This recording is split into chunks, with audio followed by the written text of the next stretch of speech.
The lawyer for adult film star Stormy Daniels is upping the pressure on President Trump. A new motion aims to force the president to answer questions under oath.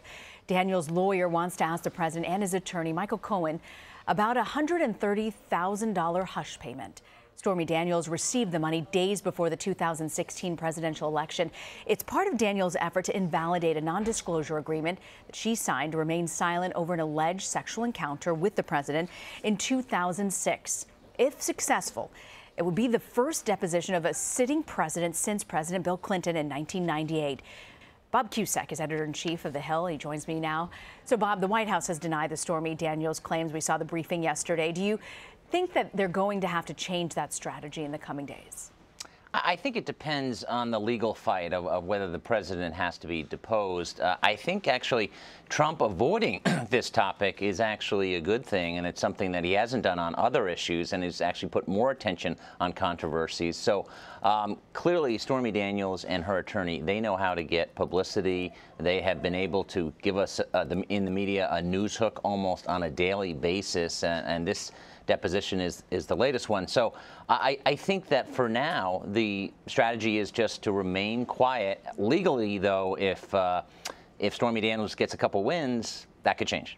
So do you think this line of attack, using the Stormy Daniels allegation among Democrats, could possibly benefit them in midterms? I think so. I think Democrats have to be very careful how they go about this. They have a lot of things that they want to talk about. Nancy Pelosi certainly doesn't want to talk about this issue. She'd rather talk about health care and taxes, so she's shied away from it. Now, polls show that most people believe Stormy Daniels over the president, that this affair did actually happen. So I think they have to tread carefully. Certainly, we've talked to some Democrats who say, well, they can use it going to criticize the president's character. But I think overplaying this would be a mistake. So at the same time, we have a development in the Robert Mueller's Russia investigation. There are these documents that were filed by the special counsel and reveal that former Trump campaign aide Rick Gates was knowingly working with an individual who had ties to Russian intelligence. This was during 2016. So the charges against Gates, and the current charges have to do really with money laundering, false statements. Now there's this direct link to Russia. What questions do you think this raises now? Well, the first one is, who is this unnamed person? They have not named the person. At least in the media, we don't know yet. But this is significant because, remember, Gates is cooperating with Mueller. So this is a problem for Manafort, who is not cooperating with Mueller. But then we're getting at a lot of Trump's allies have said this investigation is going back years before even Manafort was on the campaign, his financial transactions. Well, this is right before the election, and this is the exact thing that he was told to go after if it exists, collusion. So this, I think, is a pretty big development, Rena. We know the president is sensitive and aware of all the reporting on this Mueller investigation. There's been this drip, drip, drip of information. How do you think it affects the White House and the president and his ability to govern? It frustrates the president. We've seen that on a number of occasions with his tweeting about it, and it also increases the speculation that Trump is going to fire Mueller. He'd have to fire Rod Rosenstein first, and then if Rosenstein doesn't abide by that order, then Rosenstein would resign or be let go. But I do think that Republicans, really the only thing that can save them control of the House is the economy and the tax bill, tax law that has gotten more popular. The more we're talking about Stormy Daniels, we're talking about Robert Mueller, and I think there's a good chance we're not going to see the end of this investigation until after November. That's not good for Republicans. But you mentioned these other things, that the tax increase, looking at the economy, though. Are these sort of strong points for the president as he goes into midterms, especially if you believe that nothing's going to happen on the Mueller probe until after?